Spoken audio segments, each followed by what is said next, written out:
Welcome back. और अब चलते हैं वॉशिंगटन, जहां पर अनवर इकबाल साहब हमारे साथ लाइन पर है।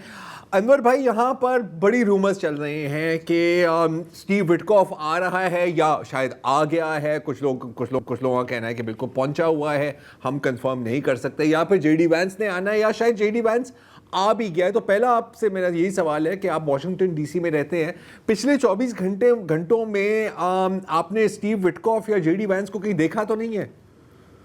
देखिए, मैं तो वो उनका जो घर है वाइस प्रेसिडेंट का, जो नेवल ऑब्जर्वेटरी पाकिस्तान के करीबी है, वहाँ तो उसी तरह सिक्योरिटी लगी हुई है जिस तरह लगी होती है कि उनके मौजूदगी में।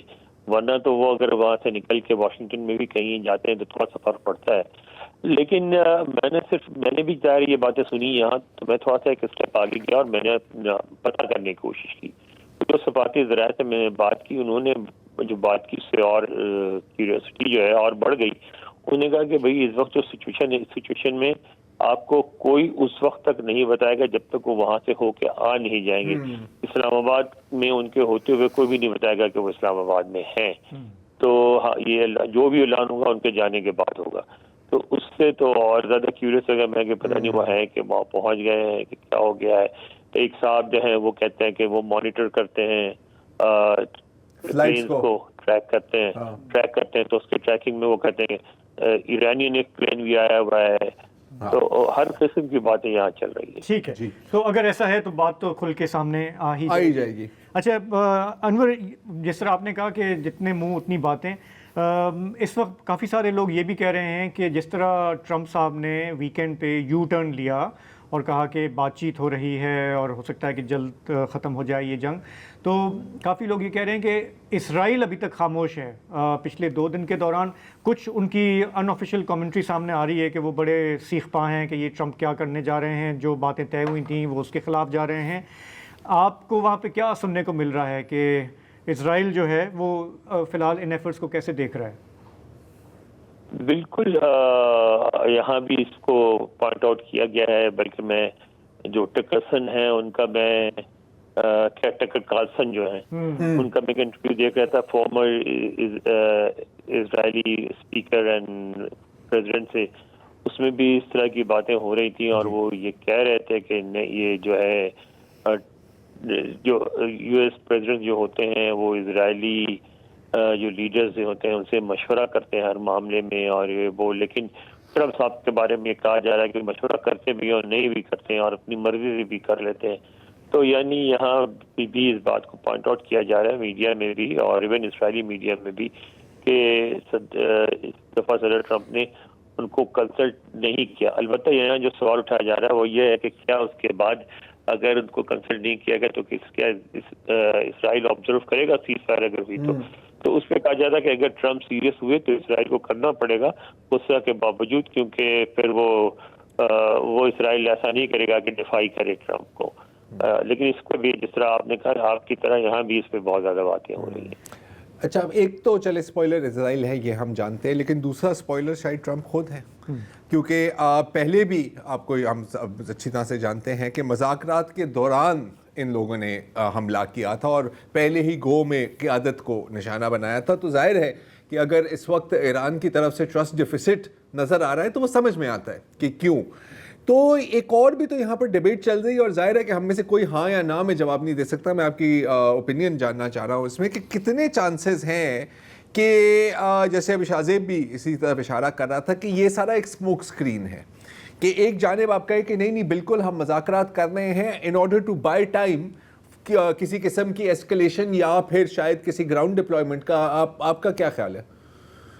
देखें, ये स्मोक स्क्रीन बिल्कुल हो सकता है, टाइम बाइंग भी हो सकती है, लेकिन एक चीज़ है जो हकीकत है जो सामने नजर आ रही है उससे इनकार नहीं हो सकता है, वो है इस वॉर का इम्पैक्ट खुद अमेरिका पे।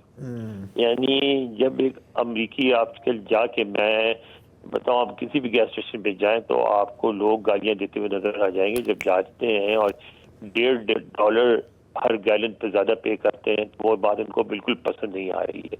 अच्छा, और उसकी वजह से अभी तक तो जो दूध का स्टॉक है और दूसरे फूड स्टॉक जो है वो तो हफ्ता पुराना होगा, लेकिन अब जो आ रहे हैं وہ اس سے ظاہر ہے دودھ کی بھی قیمت بڑھ رہی ہے, ویجیٹیبل کی بھی قیمت بڑھ رہی ہے کیونکہ ٹرانسپورٹ کے چارجز بڑھ گئے ہیں اور $1.5 پر گیلن بہت زیادہ ہوتے ہیں. تو اس کی وجہ سے یہاں جو ہے یہ ایک بہت پہلے بھی کوئی پاپولر وار نہیں تھی, اب بہت ان پاپولر ہو گئی ہے. ایون ریپبلکن کہنے لگیں کہ بس ہو گیا, بہت ہو گیا. اور آپ کو پتہ ہے کہ مڈ ٹرم الیکشن بھی آنے والے ہیں, تو ایک یہ جینیون ایفرٹ بھی ہو سکتی ہے ان کی کہ بھئی بہت ہو گیا, اب اس جنگ سے جنگ چھڑائی جائے. مطلب کہ کچھ تو ایرانین سٹرائکس ہو رہی ہیں خلیج کی ریفائنریز پر, اور ایک سٹرائک امریکنوں کی جیب پر بھی ہو رہی ہے, جو پھر آپ کو پتہ ہے کہ اس کا بڑا امپیکٹ ہوتا ہے.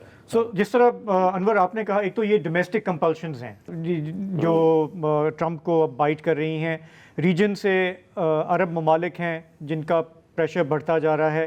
حالانکہ میں دیکھ رہا تھا یہ نیو یارک ٹائمز اور یہ واشنگٹن پوسٹ یہ دوبارہ لگے ہوئے ہیں کہ سعودی عرب ایکچولی ان کو انکریج کر رہا تھا, لیکن اس کی بیسس نظر نہیں آتی کیونکہ جو عملاً ہم دیکھ رہے ہیں سعودی عرب کا رویہ, ان کے ریفائنریز, ان کے جو انرجی انسٹالیشنز ہیں وہ نشانہ بن رہی ہیں, تو دے آلسو ووڈنٹ وانٹ کہ یہ لمبا کھینچے. پھر یورپین الائز کا ہم نے رویہ دیکھا, آج جرمن پریزیڈنٹ نے بہت کھل کے کہہ دیا کہ یہ پورا اللیگل ہے معاملہ. تو یہ سب چیزیں کیا ایک بن رہا ہے, ایک پورا ایک ماحول بن رہا ہے ٹرمپ کے لیے کہ اب آپ کورس کریکشن کریں؟ بالکل بن رہا ہے. آپ یہ دیکھیں کہ ایران اور سعودی عرب دونوں اسی ریجن میں رہتے ہیں, ہم بھی اسی ریجن میں رہتے ہیں. اچھا ایک بات اب واضح ہو گئی ہے کہ ایران ختم نہیں ہو رہا ہے, جنگ جیتے یا نہ جیتے. اچھا اگر ایران ختم نہیں ہو رہا تو ایران وہاں رہے گا اور زیادہ اینٹیگنائز ہو کے رہے گا, اور وہ یہ بات نہ سعودی عرب کو سوٹ کرتی ہے نہ جی سی سی کو سوٹ کرتی ہے. تباہی جو ہو رہی ہے ایران کے ساتھ ساتھ ان کی بھی ہو رہی ہے, اور وہ تو بہت نازک صورتحال میں بیٹھے ہوئے ہیں. ڈی سیلینیشن پلانٹ 2-4 اڑ جائے تو اس کی آبادیاں ختم ہو جائیں گی. تو اس لیے میں نہیں سمجھتا کہ سعودی عرب جو ہے اس بار کو بڑھانا چاہتا تو اس کے پاس چانسز تھے, وہ اپنی اسٹرائک بھی کر سکتا تھا, لیکن وہ نہیں کر رہا ہے. اس لیے نہیں کر رہا ہے کہ وہ چاہ رہا ہے کہ اب سلسلہ ختم ہو. بالکل. مگر ایک بات اور بڑی انٹرسٹنگ ہے واشنگٹن پوسٹ نے آج کی ہے, وہ یہ ہے کہ وہ کہہ رہے ہیں کہ بہت بڑا طوفان آنے والا ہے پورے گلف میں. ہاں ٹورنیڈو. تو وہ کہتے ہیں اس کی وجہ سے اور زیادہ ڈسرپشن ہوگی, تو اس سے اور پریشر بڑھے گا. موسم بھی جو ہے وہ بھی چاہ رہا ہے کہ سب جب کبھی کہتے ہیں نا پرفیکٹ اسٹارم, یہ وہ ہوتا ہے. Anwar thank you once again so very much. یار آپ نے بھی تو بات کی, ویسے آئی ہیو ٹو سلوٹ کہ یار UAE کی بھی اسٹریٹجک ٹائمنگ لاجواب ہے. ہاں ایک تو وہ ابراہم اکارڈز سائن کیا آپ نے, یہ کیلکولیشن تھی کہ یار چلو یہ ایک اسرائیل لیڈ سیکورٹی آرڈر ہوگا, ہم اپنے تمام انڈے اس ٹوکری میں ڈال دیتے ہیں. اچھا ڈوئنگ سو آپ نے ظاہر ہے کہ ایران کو ایک سگنل دیا کہ ہم آپ کے خلاف ہیں. اچھا ایران سے اسرائیل تو میرا خیال ہے کہ 1000 کلومیٹر دور ہے, UAE 50 کلومیٹر دور ہے. مطلب آپ یوں کرو گے تو نظر آئے گا ان کا ساحل, رائٹ. اور ابھی شاید کل کی ہی بات ہے یا پرسوں کی بات ہے کہ شیخ زائد کی ٹویٹ آتی ہے کہ ہم کبھی دہشت گردوں کے سامنے نہیں جھکیں گے. اس سے پہلے UAE کی منسٹر آف کلچر ایک ٹی وی شو میں آ کے کہتی ہیں کہ جی ہم, اس سے پوچھا گیا کہ یار کیا آپ کی جو اسرائیل کے ساتھ جو تعلقات ہیں آپ ان کے بارے میں دوبارہ سوچیں گے, آپ اس پر کوئی نظر ثانی کریں گی؟ تو انہوں نے کہا کہ نہیں, ہم تو اور کھل کے سپورٹ کریں گے. تو مطلب کہ دیکھو آپ بے شک آپ اسرائیل کے آرڈر کو جوائن کرنا چاہ رہے ہیں, لیکن یہ بھی دیکھیں کہ آپ کس علاقے میں ہیں اور آپ کی ولنریبلٹی کتنی ہے. شیشے کے محلوں سے آپ ڈرونز نہیں روک سکتے نا. ایکچولی جو ہم پہلے بھی کہہ رہے تھے کہ اس طرح کے کانفلکٹ میں کئی ملک ایکسپوز ہوتے ہیں, بہت لوگ, مطلب ایران کے لیے انڈیا کا کردار کھل کے سامنے آ گیا. اس طرح گلف کنٹریز میں بھی کچھ ملکوں کا کردار جو ہے وہ کھل کے سامنے آ گیا کہ وہ کیا کرتے رہے, وہ کیا کرنا چاہ رہے ہیں. تو اس میں نا جی بالکل اب یہ جو بات ہوئی نا کہ کیوں ری تھنک کر رہے ہیں ٹرمپ, کیونکہ مس کیلکولیشن کے اوپر مس کیلکولیشن ہوئی ہے. پہلے تو اسرائیل نے ان کو پٹی پڑھائی according to New York Times, according to a lot of things کہ جی دیکھیں ہمارا پوری نیٹ ورک ایکٹیو ہے گراؤنڈ پر, آپ نے آنا ہے, آپ نے صرف قیادت کو وائپ آؤٹ کرنا ہے اور نیچے سے لوگ اٹھ جائیں گے. ایسا نہیں ہوا. سیکنڈلی ایران کو بری طرح سے انڈر ایسٹیمیٹ کیا ہے اور اپنی ایئر پاور کو بری طرح سے اوور ایسٹیمیٹ کیا ہے, اور جو کنڈکٹ آف دا وار ہے اگلے سیگمنٹ میں ابھی اس پہ ہم بات کرتے ہیں, وہ اس بات کا ثبوت ہے. Let's take a break.